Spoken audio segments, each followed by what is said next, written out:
You think you understand money, you don't, not in the way that matters.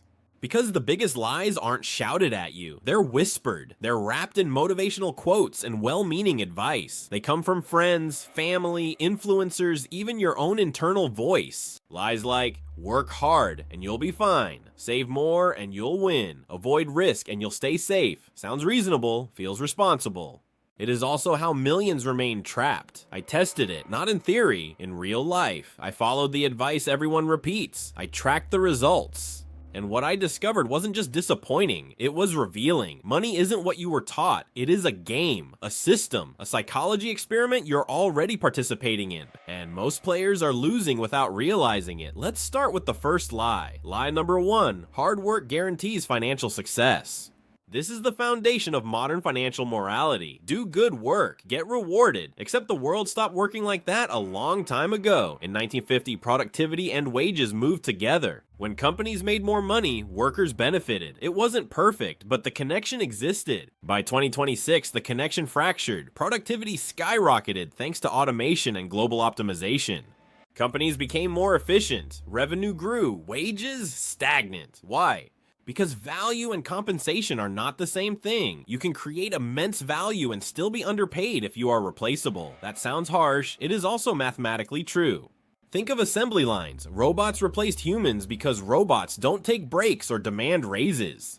Now think of knowledge work. AI systems write reports, generate designs, analyze data, summarize meetings, not perfectly, not yet, but enough. Enough to shift leverage. Hard work still matters, discipline still matters, but effort alone is no longer sufficient. This is the first uncomfortable truth. You were sold a narrative where morality equals financial reward. It was comforting, it was wrong. Lie number 2, saving is the path to wealth. I tested this one personally. I lived below my means, aggressively. No subscriptions, no unnecessary purchases, no lifestyle inflation. I became good at saving, and I stayed poor. Not because saving is useless, but because saving is defensive. It prevents loss. It does not create growth. Imagine a plant. If you water it less, it survives longer in drought. It does not grow taller. Money behaves the same way. Saving protects what you have. It does not multiply it. Which brings us to the next lie. Lie number 3. Investing is too risky. Risk is misunderstood. People treat risk as something to avoid. In reality, risk is something to manage. There is risk in investing. There is also risk in doing nothing. If your money sits idle, inflation reduces its value. If markets grow, you miss growth. Both are risks. The difference is control. Investing allows measured exposure. You can diversify. Doing nothing guarantees erosion. This is counterintuitive. It feels safer to avoid complexity, but safety is not the same as security. This is why the richest generations in history participated in economic growth. They owned pieces of businesses. They benefited from expansion. They understood that money is not static. It moves, it evolves, it compounds, or it decays. There is no neutral ground.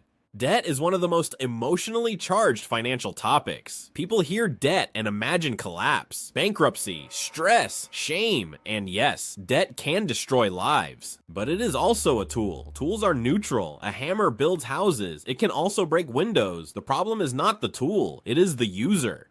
Debt used recklessly is dangerous. Debt used strategically can accelerate growth. Consider businesses. Most companies operate with debt. They borrow to expand. They invest in growth. This is leverage. Used well, it multiplies opportunity. Used poorly, it multiplies failure. Personal finance is similar. Reality is more complex. Understanding that complexity is power. Lie number 5. Money will make you happy. This one hurts because it contains a partial truth. Money reduces certain stresses, medical bills, housing insecurity, basic necessities.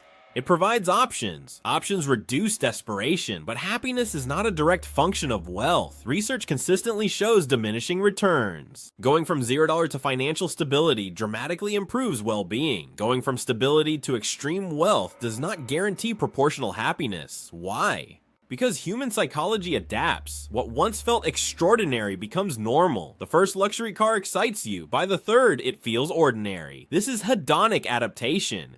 The constant reset of satisfaction. It does not mean money is irrelevant. It means money is a tool, not a solution. Happiness comes from purpose, relationships, growth, and meaning. Money can support those things. It cannot replace them. Lie number 6. Rich people are greedy.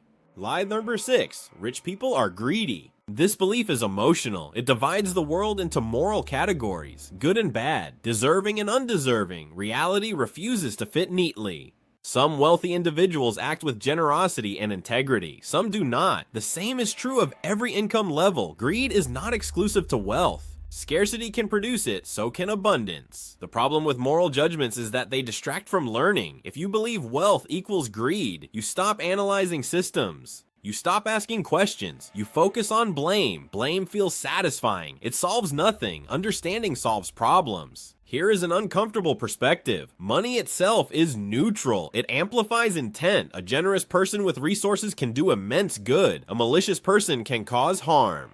The focus should be on systems and behavior, not assumptions about character. Lie number 7. Financial success is guaranteed if you try hard enough. This is the myth of control, the idea that effort always produces predictable results. It does not. Life contains randomness, timing, opportunity, external forces. You can do everything right and still face setbacks. This is not fair. It is reality. The danger of the try harder narrative is that it creates shame. If you fail, you must not have tried enough. If you struggle, you must be deficient.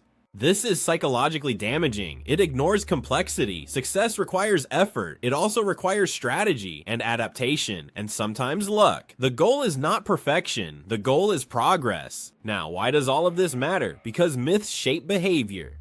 If you believe hard work alone guarantees success, you may ignore skill development. If you believe saving alone builds wealth, you may avoid opportunities. If you believe money equals happiness, you may neglect relationships. These beliefs operate quietly. They guide decisions. They create outcomes. Most people never examine them. They inherit ideas, repeat them, live by them, and wonder why results differ from expectations. This is the gap, the space between belief and reality. Closing that gap requires honesty.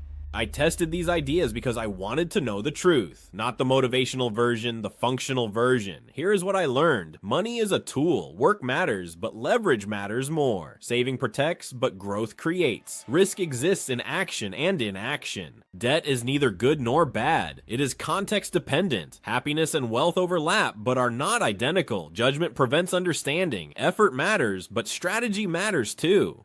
These are not opinions, they are observations. You can disagree, you can dismiss them, but you cannot escape the consequences of belief. Your financial reality is shaped by ideas. Change the ideas. Change the reality. That is the power of myth busting. Not to destroy hope, but to replace fiction with clarity. Because clarity creates agency, and agency creates progress. If this exposed something you never considered, you are already ahead of most people. Not because you are superior, but because you are willing to question. That willingness is rare.